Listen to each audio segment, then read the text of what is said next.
Literacy trends throughout the 1990s.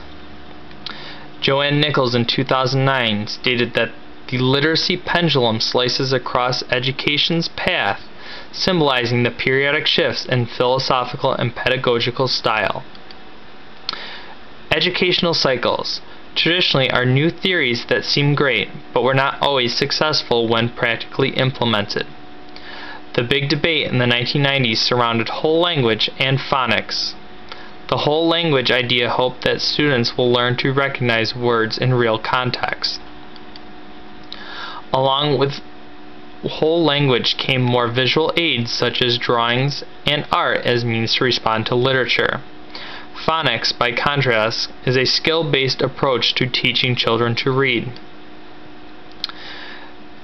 The literacy trends in the 1990s include research that found balanced reading instruction, research-based practices, and guided reading were hot.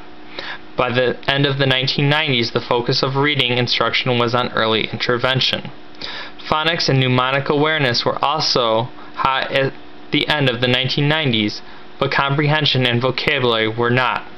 Throughout this decade, the state of national assessment gained in popularity. A survey conducted by Cassidy Brozo and Cassidy that asked educators what areas they thought should be hot had some interesting results. These people felt that middle school literacy should be a focus, as well as comprehension and vocabulary. They also preferred portfolio-based assessment to state and/or national assessment. From the survey, we can see that many of the trends being implemented were not spearheaded by teachers, but by administrative powers. Another trend that we saw in the 1990s was the balanced literacy instruction created by Michael Presley. This involved explicit, systematic, and complete thorough teaching of skills required to read, write, and orally communicate in a classroom.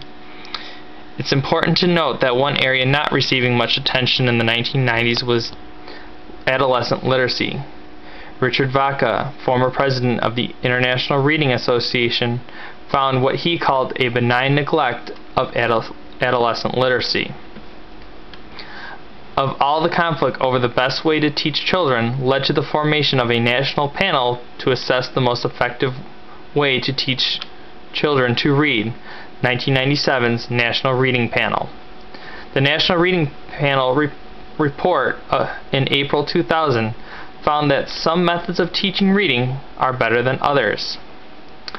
These findings found that children must be able to develop mnemonic awareness, phonic skills, the ability to read words in a text in an accurate and fluent manner, the ability to apply comprehension strategies consciously and deliberately as they read.